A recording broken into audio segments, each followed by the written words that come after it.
Donc il s'est passé dans les années 80, à partir de 1983, un changement dans la régulation de l'économie. Il y a eu une force extrêmement puissante qui a poussé les directions d'entreprise à faire des choix d'investissement qui avaient pour but, de façon encore plus directe qu'auparavant, la baisse du coût du travail, en dépensant davantage, par exemple, pour installer des nouvelles technologies qui ont pour effet de supprimer des emplois, et aux salariés à qui on supprime l'emploi, on leur dit, allez voir sur le marché du travail si vous êtes employable. Et donc, le capital se lave les mains des dégâts sociaux qui sont faits par ces gains de productivité au service du capital, et il engrange l'ensemble des profits, en profitant aussi d'un rapport de force dans lequel les emplois sont plus précaires, et donc les moyens dont les salariés disposent pour défendre leur part dans la richesse créée sont affaiblis. Ça, c'est ce qui s'est passé dans les années 80. Mais quelle est cette force, cette puissance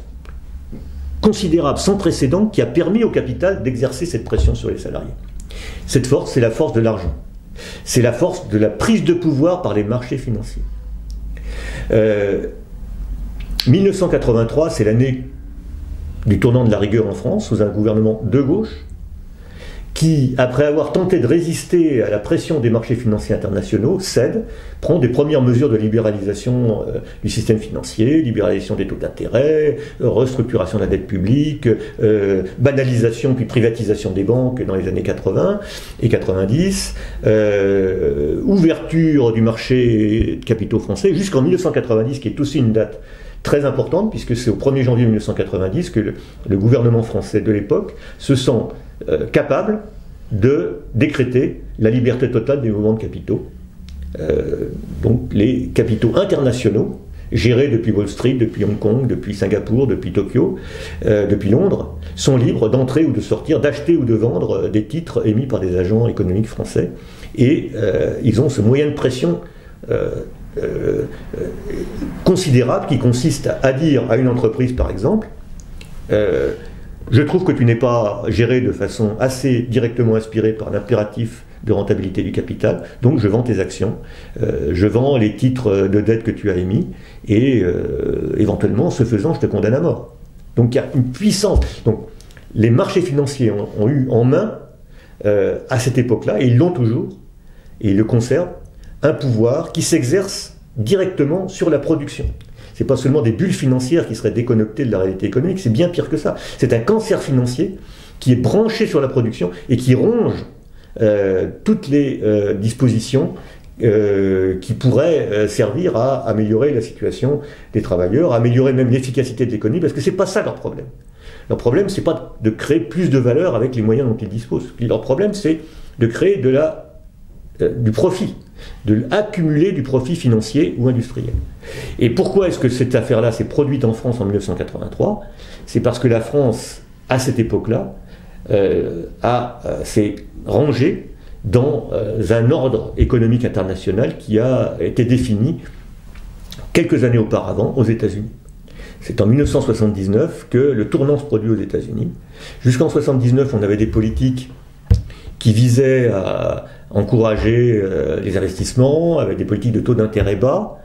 En octobre 1979, la Banque centrale américaine décide de changer sa politique monétaire, et à partir de ce moment-là, les taux d'intérêt sur les marchés financiers deviennent supérieurs au taux de croissance de l'économie. C'est-à-dire que la Banque centrale dit aux financiers: vous avez davantage intérêt aujourd'hui à placer de l'argent sur les marchés financiers qu'à le prêter à des gens qui vont produire de la valeur ajoutée. Et effectivement, c'est ça qui s'est produit. Et c'est à partir de là que s'est développée toute cette énorme excroissance financière, avec toute la jungle financière qui les accompagne, les produits dérivés, les agences de notation, les mouvements de capitaux, jusqu'à cette espèce de monde aujourd'hui centré sur Wall Street, où l'ensemble des décisions économiques sont influencées plus ou moins directement par ce que font ce que l'économiste François Morin appelait l'hydre financière, c'est-à-dire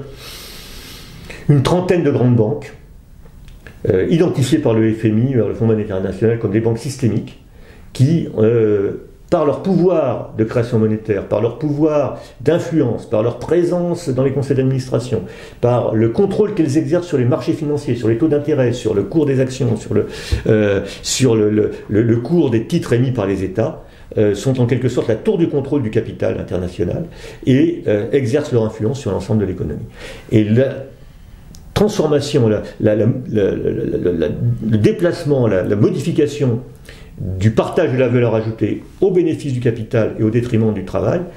c'est un résultat de cette domination du capital financier qui a été organisée par les politiques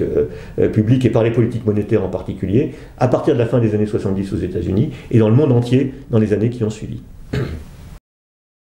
On met un pognon de dingue dans des minima sociaux, les gens ils sont quand même pauvres.